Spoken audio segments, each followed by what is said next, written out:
this is gonna be something a little bit different. So, I've decided I'm going to start doing my predictions on my live only, and on the shorts and every other section of the channel will be just the subscribers predictions. So everywhere else it's going to be subscribers predictions.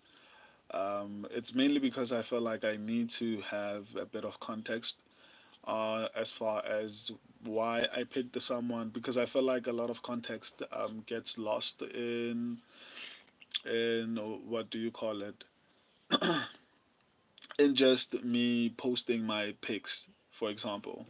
So at the very least, when I do it this particular way, I have the opportunity to actually, I don't know, explain myself for lack of a better word.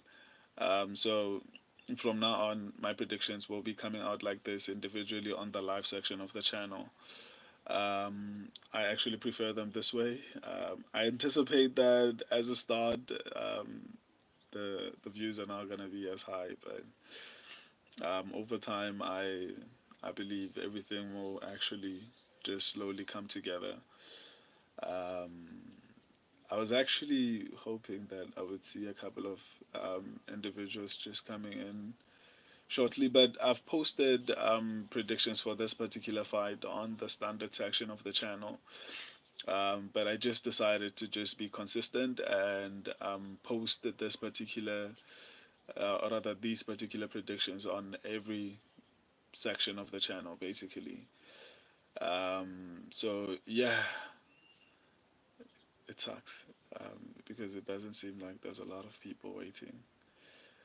Anyway, so Brandon Moreno versus Steve Erceg.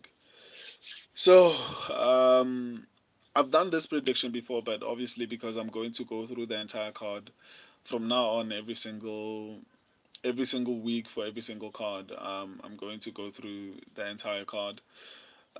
So Brandon Moreno versus Steve Erceg. Um, I've already spoken to some degree in the standard section of the channel. I genuinely feel like Brandon Moreno is significantly better.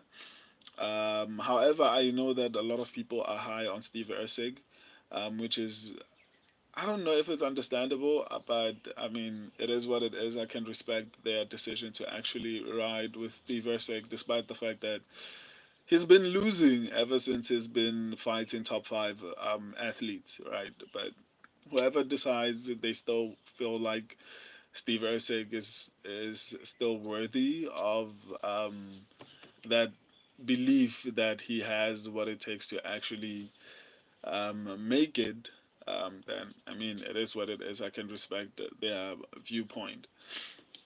But as far as the breakdown goes, let me try to get to it. So as far as as striking, obviously I'd say Steve Erceg throws a little bit more.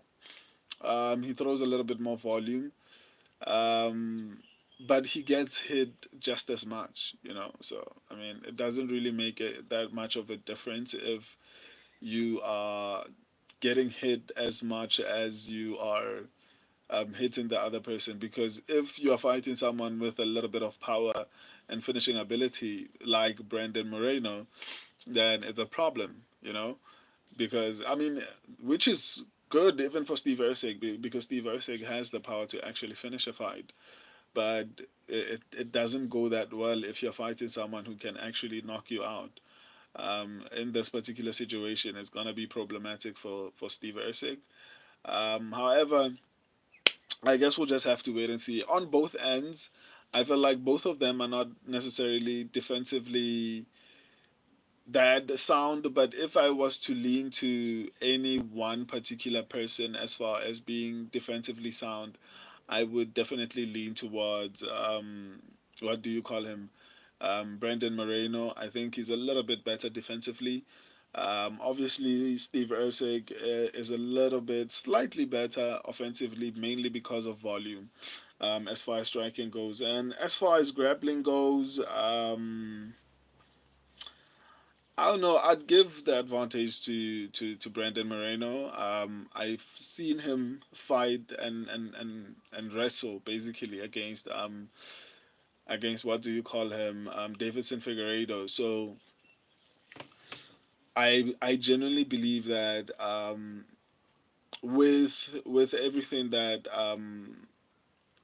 what do you call him, Brandon Moreno has acquired throughout the years, I feel like his wrestling is gonna be significantly better in this particular situation.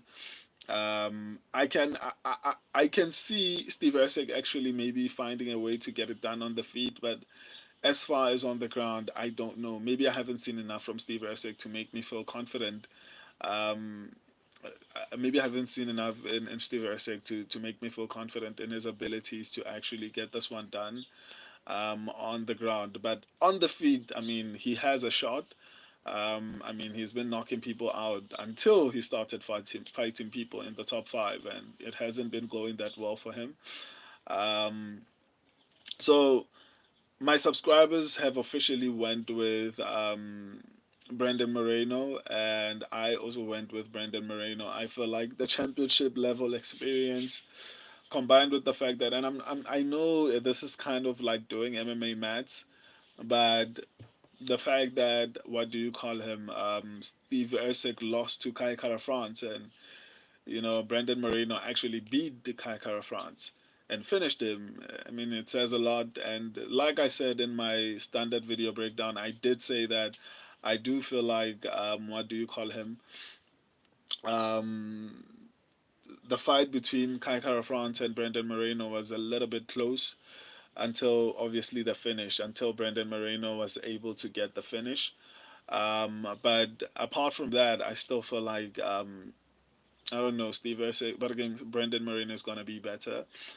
So my official pick and my subscribers' official pick is Brandon Moreno, but it's not a very confident pick because I feel like it might be competitive depending on what version of Brandon Moreno actually shows up. But based on how Steve Erceg has been performing in his last couple of fights, I don't have a lot of confidence in his abilities to actually get this one done.